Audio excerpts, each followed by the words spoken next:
नमस्कार प्रिय विद्यार्थियों। बीए पार्ट सेकंड के राजनीति विज्ञान विषय में जो सेकंड पेपर है भारतीय राज्य व्यवस्था, उसका हमने पिछले वीडियो व्याख्यानों में अध्ययन किया। सिलेबस कोटा विश्वविद्यालय द्वारा निर्धारित उसी क्रम में आज हम भारत में जो निर्वाचन आयोग में सुधार की बातें हैं उसके संबंध में, जो इलेक्शन कमीशन है वह भारतीय लोकतांत्रिक चरित्र पर या उसकी मान मर्यादा पर, करने की शैली पर, लोकतंत्र के ढांचे पर, जनता की आवाज़ पर किस तरह से सुधारों की आवश्यकता महसूस कर रहा है। इलेक्शन कमीशन पर आए दिन लगते हुए आरोप, चाहे वह इलेक्ट्रॉनिक वोटिंग मशीन का हो या दल बदल से संबंधित हो या फिर परिसीमन से संबंधित हो, विभिन्न क्षेत्रों में योग्यताओं से संबंधित हो, संपत्ति से संबंधित हो, ये जो विषय हैं ये निर्वाचन आयोग पर संबंधित चुनाव के समय एवं जब प्रत्याशी चुनाव जीत जाते हैं या हारे हुए हैं उनके द्वारा इन सारे मुद्दों को उछालना, उनको चर्चा में लाना, उनको विवाद में लाना मूल उनका विषय रहता है। और उस विषय के आधार पर ही जो इलेक्शन कमीशन है भारतीय संविधान द्वारा प्रदत्त, उस पर कई प्रकार से उंगलियां उठाई जाती हैं एवं समय समय पर ऐसा आभास किया गया है कि इलेक्शन कमीशन में किस तरह से हम रिफॉर्म्स करें, सुधार करें।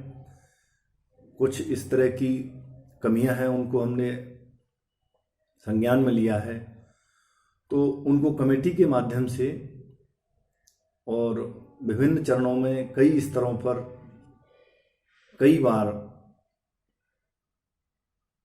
इसमें सुधार किए गए हैं। उसी संबंध में हम कुछ बिंदुओं को यहाँ चर्चा में लेंगे। देखिए, चुनाव आचार संहिता की जो बात है वो अपने आप में, चाहे वह राजनीति में अपराधीकरण की हो, चाहे वह राजनीति में जाति की हो, वर्ग संघर्ष की हो या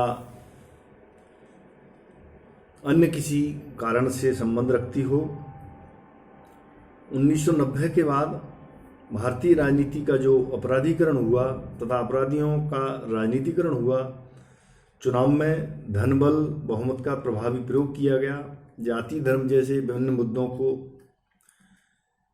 इसकी धारा में लिया गया एवं इसके परिणाम स्वरूप स्वतंत्र एवं निष्पक्ष चुनाव आयोग का जो नारा है उस पर इलेक्शन कमीशन को झुकना पड़ा एवं उसके सामने ये बात उठ के आई और उनमें काफ़ी विवाद की स्थिति पैदा की गई। 1990 के बाद टीएन शेषन के कार्यकाल में देखा गया एवं टीएन शेषन द्वारा इस तरह के आयाम स्थापित, नवीन तरीके से स्थापित किए जो कि निर्वाचन आयोग के सुधार करने में एक बहुत बड़ा कदम रहा है, जो कि इलेक्शन कमीशन के इतिहास में या भारतीय राजनीति के या लोकतंत्र के सुदृढ़ तरीके को देखते हुए टीएन शेषन द्वारा जो दिया गया मॉडल था, फॉर्मूला था, वह अपने आप में आज भी जहाँ तक है काफ़ी हद मात्रा में प्रासंगिक है एवं कारगर है।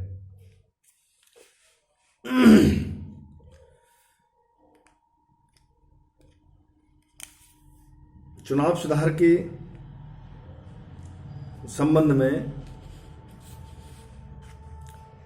जब बात की जाती है तो जैसे तारकुंडे समिति है, इंद्रजीत गुप्ता समिति है, दिनेश गोस्वामी समिति है, इनका नाम बार बार परीक्षाओं में आता है।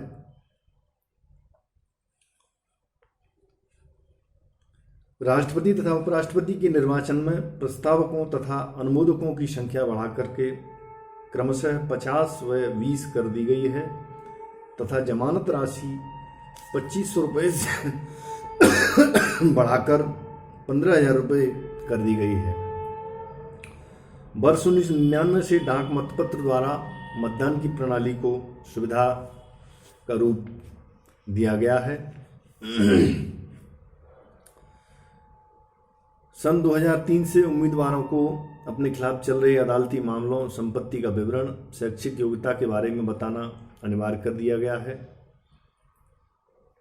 2011 से बड़े राज्यों के लिए निर्वाचन खर्च की सीमा 40 लाख रुपए कर दी गई है तथा अन्य राज्यों तथा केंद्र शासित प्रदेशों के लिए निर्वाचन खर्च की सीमा 16 लाख, पांडिचेरी में लोकसभा क्षेत्रों में 33 लाख तथा विधानसभा क्षेत्रों के लिए 8 लाख रुपए निर्धारित की गई। दिल्ली में लोकसभा के लिए 40 लाख तथा विधानसभा के लिए 14 लाख रुपए की राशि खर्च की दृष्टि से सीमा में ली गई। इसी तरह 2003 से यह भी प्रावधान किया गया कि सरकार संसद एवं विधानसभा चुनाव में मान्यता प्राप्त दलों को उम्मीदवारों को निःशुल्क मतदाता सूची एवं अन्य आवश्यक चीज़ों की पूर्ति करेगी। तो 2003 में यह जो प्रावधान किया गया ये काफ़ी महत्वपूर्ण माना जाता है। उम्मीदवारों को निःशुल्क मतदाता सूची एवं अन्य सामग्री दी जाएगी। 20,000 रुपये से अधिक का चंदा प्राप्त करने पर उस दल को किसी सूचना निर्वाचन आयोग को देनी होगी। चुनाव प्रचार की अवधि 14 दिन निर्धारित की गई है। निर्दलीय प्रत्याशी की मृत्यु होने पर चुनाव स्थगित नहीं किया जाएगा। निर्वाचन की अधिसूचना लोकसभा चुनाव के लिए राष्ट्रपति जारी करते हैं तथा विधानसभा चुनाव के लिए अधिसूचना राज्यपाल जारी करते हैं, लेकिन निर्वाचन की तिथि की घोषणा चुनाव आयोग के द्वारा की जाती है। अब हम देखते हैं इसमें कि जो विभिन्न सुधारों की बात कही गई, परिसीमन का जो मुद्दा है 1952 में यह प्रावधान है, जो अधिनियम 1952 है उसके अंतर्गत 10 वर्ष बाद होने वाली प्रत्येक जनगणना के उपरांत निर्वाचन क्षेत्रों का सीमांकन किया जाएगा या किया जाना चाहिए। मुख्य चुनाव आयुक्त इस परिसीमन आयोग का पदेन सदस्य होता है और उसके अतिरिक्त इसमें 2 सदस्य सर्वोच्च न्यायालय तथा उच्च न्यायालयों के अवकाश प्राप्त न्यायाधीश होते हैं। लोकसभा और विधानसभाओं के क्षेत्रों को निर्धारित करना परिसीमन आयोग के कार्य हैं। प्रत्येक जनगणना के बाद परिसीमन का प्रावधान किया गया है। पहला परिसीमन आयोग 1951 में, दूसरा परिसीमन 1961 में, तीसरा 1971 में। 42वें संविधान संशोधन द्वारा यह प्रावधान कर दिया गया कि 1971 के बाद वर्ष 2000 तक कोई परिसीमन आयोग नहीं बनेगा। चौथा परिसीमन आयोग न्यायाधीश कुलदीप सिंह की अध्यक्षता में 2001 में बना। 84वें संविधान संशोधन में कहा गया कि वर्ष 2026 तक परिसीमन नहीं किया जाएगा। 87वें संविधान संशोधन में यह प्रावधान किया गया कि परिसीमन के लिए वर्ष 2001 के जनसंख्या के आंकड़ों को आधार बनाया जाएगा। कुलदीप सिंह की अध्यक्षता में बने आयोग से सीटों की संख्या नहीं बढ़ी, लेकिन अनुसूचित जाति तथा अनुसूचित जनजाति के सदस्यों के आरक्षण की संख्या में वृद्धि हुई। वर्ष 2002 के परिसीमन के बाद लोकसभा में अनुसूचित जातियों के लिए 84 सीटें आरक्षित की गई, जबकि लोकसभा में अनुसूचित जातियों के लिए 47 सीटें आरक्षित हैं। इसमें एक बिंदु जो ध्यान देने योग्य। परिसीमन आयोग की रिपोर्ट प्रकाशित होने के बाद उसे किसी न्यायालय में चुनौती नहीं दी जा सकती। ये प्रमुख इसमें बिंदु है।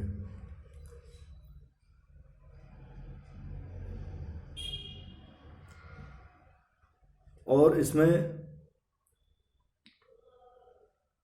हम जब देखते हैं कि विभिन्न निर्वाचन आयोग से संबंधित जो चुनाव सुधार की कमेटियां बनाई गई,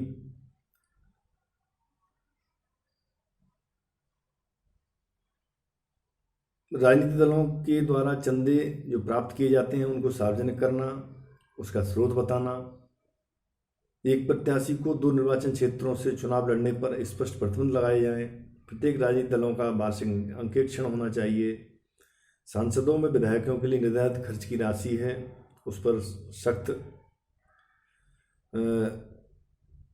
निर्णय या सख्त नियम होना, सख्ती से उसको लागू करना अत्यावश्यक है। तो इस प्रकार से ये इलेक्शन कमीशन में रिफॉर्म्स की बात कही गई। दल बदल संबंधित हम अगले अध्याय में अध्ययन करेंगे। धन्यवाद।